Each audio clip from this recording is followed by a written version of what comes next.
स्वागत है आपका मेरा कल कंपटीशन क्लास में। मैं अब ये एंशियंट हिस्ट्री के कुछ इम्पोर्टेंट क्वेश्चन लेकर आया हूँ। इन सबको आप तैयार कर लीजिए क्योंकि बहुत ही जल्दी वैकेंसी आने वाली है बहुत सारी। और जो भी आप वेब फॉर्म डाल चुके हैं उसके लिए भी ये जीके बहुत इम्पोर्टेंट है। जैसे आपका ये एंशियंट हिस्ट्री में पूछा जाता है प्रमुख यात्री व उनसे संबंधित तथ्य।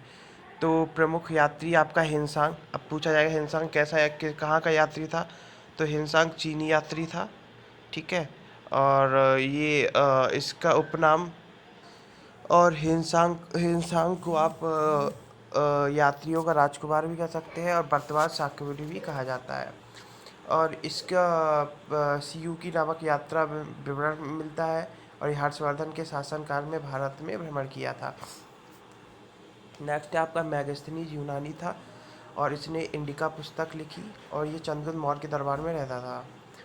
फाइयान चीनी यात्री था जो चंद्रगुप्त द्वितीय के दरबार में आया था, याद रखना। फाइयान एक चीनी यात्री था और चंद्रगुप्त द्वितीय के दरबार में आया था। निकोलो कॉन्टी ये इटली का यात्री था और ये विजयनगर शासक देवराय फर्स्ट के राज्य में आया था। डाइमेकस ये इम्पोर्टेंट है। डाइमेकस सीरिया का था और ये बिंदुसार के राज्य में आया था। डोमिंगो पायस ये पुर्तगाल का था और विजयनगर के शासक कृष्णदेव राय के दरबार में आया था। नेक्स्ट है विलियम हॉकिंस। ये आपका इंग्लैंड का था और टॉमस रो के शासनकाल में आया था। सॉरी विलियम हॉकिंस ये इंग्लैंड का था और टॉमस रो भी था। ये दोनों जहांगीर के शासनकाल में आया था। अब देखिए प्रमुख विदेशी यात्री। मैगस्थनीज एक कैसा था, यूनानी था। और ये अब ड्यूरेशन क्या है, ये 305 ईसा पूर्व में आया था और चंद्रगुप्त मौर्य के शासनकाल में आया था। डाइमेकस सीरिया का था, 298 ईसा पूर्व में आया। और ये शासक उस समय कौन था, बिंदुसार। और बिंदुसार किस काल का था, चंद्रगुप्त मौर्य का। फाइयान चीनी यात्री था और 399 ईस्वी में आया ये। और चंद्रगुप्त द्वितीय के शासनकाल में था। हिनसांग भी चीन का था आपका, इत्सिंग भी चीन का था। हिनसांग जबकि 630 ईस्वी में आया हर्षवर्धन के समय में और इत्सिंग 675 ईस्वी में हर्षवर्धन के समय में आया। मार्को पोलो इटली का था, बहुत इंपॉर्टेंट है, और 1288 ईस्वी में आया और उस समय कायल शासक या पांडे कह सकते हो। इब्न बतूता कहाँ का था, इब्न बतूता मोरक्को का था 1333 ईस्वी में और ये मोहम्मद बिन तुगलक के शासनकाल में आया था। अब कुछ ये गुप्तकालीन स्मारक है। जैसे पार्वती मंदिर कहाँ है, मध्य प्रदेश में है। शिव मंदिर कहाँ है, मध्य प्रदेश में है। दशावतार मंदिर देवगढ़ मध्य प्रदेश में है। बराह एवं विष्णु मंदिर ये भी मध्य प्रदेश में है। विष्णु मंदिर भी मध्य प्रदेश में। तो कौन कौन सा, देखो पूरा पार्वती मंदिर हो गया, शिव दोनों हस्बैंड वाइफ हो गए। दशावतार मंदिर हो गया आपका, 12 विष्णु मंदिर दोनों विष्णु मंदिर भी मध्य प्रदेश। और लक्ष्मण मंदिर याद रख रहा है कि भीतर गांव है जो कि कानपुर में है। अब देखो प्राचीन कवि और उनके संरक्षक। अब कालिदास जो थे वो चंद्रगुप्त द्वितीय के समय में थे, संरक्षक थे उनके।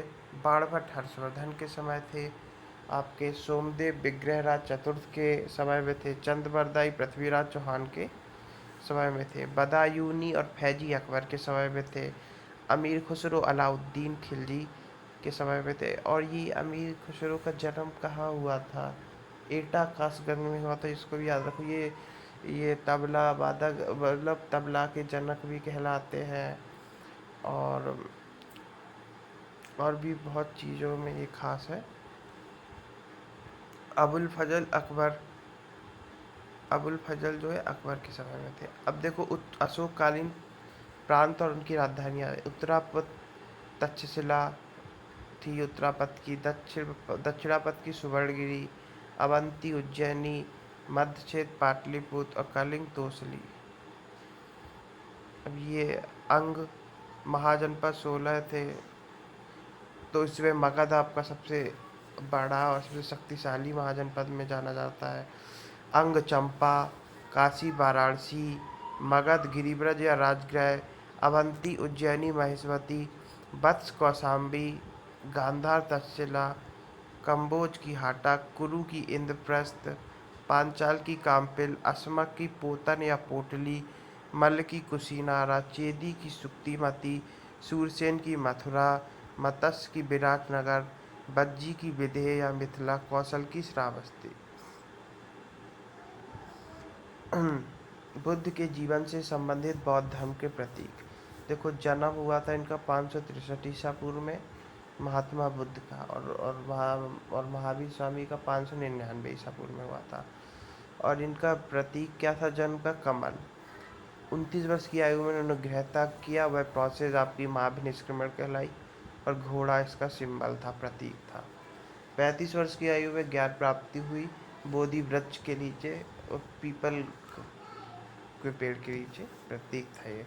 483 ईस्वी में 80 वर्ष की आयु में इनकी मृत्यु हो गई, जिसे महापरिनिर्वाण कहा गया, और इसका प्रतीक स्तूप था। अब देखिए ये प्रणेता, जैसे सांग दर्शन के महर्षि कपिल थे, मीमांसा दर्शन के महर्षि जैमिनी थे, योग दर्शन के महर्षि पतंजलि थे, चार्वाक दर्शन के चार्वाक ऋषि थे, वैशेषिक दर्शन के महर्षि कणाद थे, वेदांत दर्शन के महर्षि बादरायण थे, लिंगायत दर्शन के महर्षि बासवराज थे। अब देखो वेद एवं उसके प्रकार। देखिए, मैं जल्दी जल्दी इसको आपको पढ़ के सुना रहा हूँ, आप एक दो बार देखेंगे तो आप खुद आपको याद हो जाएगा, और कोई भी चीज़ है सुनने से ही याद होती है। ऋग्वेद, आपके इसमें ऋग्वेद के 2 ब्राह्मण ग्रंथ थे, ऐतरेय व कौशिकी, याद करना है। और ये गायत्री मंत्र ऋग्वेद में है। दूसरा चीज़ ये याद करना है, रचनाकार विश्वामित्र थे, और इसके पुरोहित को होता कहते हैं, जबकि सामवेद के पुरोहित को उद्गाता कहते हैं, यजुर्वेद के पुरोहित को अर्धवायु कहते हैं, अथर्ववेद के पुरोहित को ब्रह्म कहते हैं। अथर्ववेद, सामवेद में मतलब गाने वाली चीज़ें होती हैं। ब्राह्मण ग्रंथ सामवेद का षड्वेश है। यजुर्वेद में यज्ञ, स्रोत, कर्मकांड के बारे में होता है, और इसका ब्राह्मण ग्रंथ शतपथ है। अथर्ववेद में तंत्र मंत्र एवं वशीकरण है, और इसका ब्राह्मण ग्रंथ गोपथ है। अब देखिए, कुछ वेदों के उपवेद भी है, जैसे ऋग्वेद है आपका, उसके ब्राह्मण कौन से वेदों के ब्राह्मण ग्रंथ कौन से हैं? ऐतरेय एवं कौशिकी ऋग्वेद का है। यजुर्वेद के वेदों के ब्राह्मण शतपथ है, अगर शतपथ ना हो तो याज्ञवल्क्य होगा। सामवेद का है पंचवेश, अथर्ववेद का है गौपथ। ऋग्वेद के उपवेद है आयुर्वेद, यजुर्वेद का है धनुर्वेद उपवेद, सामवेद का है गंधर्व वेद, अथर्ववेद का है शिल्पवेद। अब आगे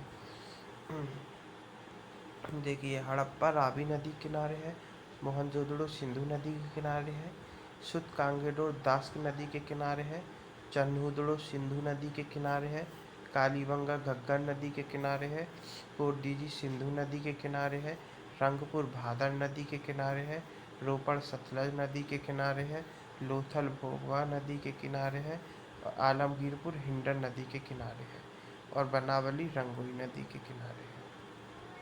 अब इसमें देखिए, भीमबेटका में क्या क्या मिलते हैं? गुफाओं के शैल चित्र। लोथल भोगवा नदी के किनारे है, जो कि अहमदाबाद में है, और लोथल से क्या क्या मिलते हैं? बंदरगाह के साक्ष्य और हाथी दांत की प्राप्ति होती है। महादह कहाँ है? महादह आपका यूपी में प्रतापगढ़ डिस्ट्रिक्ट में है, और इसमें हड्डी से निर्मित आभूषण और कई उपकरण प्राप्त हुए हैं, बस इतना याद रखना। धौलावीरा बहुत इम्पोर्टेंट है, ये गुजरात में है, और इसमें एक उन्नत जल प्रबंधन व्यवस्था मिली है, और आपका यहाँ पे 3 भागों में विभक्त नगर मिला है, और शैलकृत जलकुंड मिला है। लंगनाच, इसमें आपका 100 से ज़्यादा स्थल मिले हुए हैं, और सॉलिड बालू के स्तूप फैले हुए मिले हैं, दृढ़ीकृत बालू के स्तूप। अब देखिए, पुरापाषाणकालीन संस्कृतियाँ। इसमें पुरापाषाण काल को देखो आप 3 चरण में बांटते हैं: पुरापाषाण काल, मध्यपाषाण काल, नवपाषाण काल। पुरापाषाण काल में ही निम्न, मध्य और उच्च है। निम्न पुरापाषाण काल में आपका कौन कौन क्या विशेषता थी? चॉपर, चॉपिंग, पेबुल, मतलब आपके वो उसके पत्थर के नुकीले हथियार पेबुल कहलाते थे। हैंड एक्स संस्कृति थी। मध्य पुरापाषाण काल में स्क्रैपर आ गया। उच्च पुरापाषाण काल में ब्लेड और ब्यूरेन संस्कृत आ गई।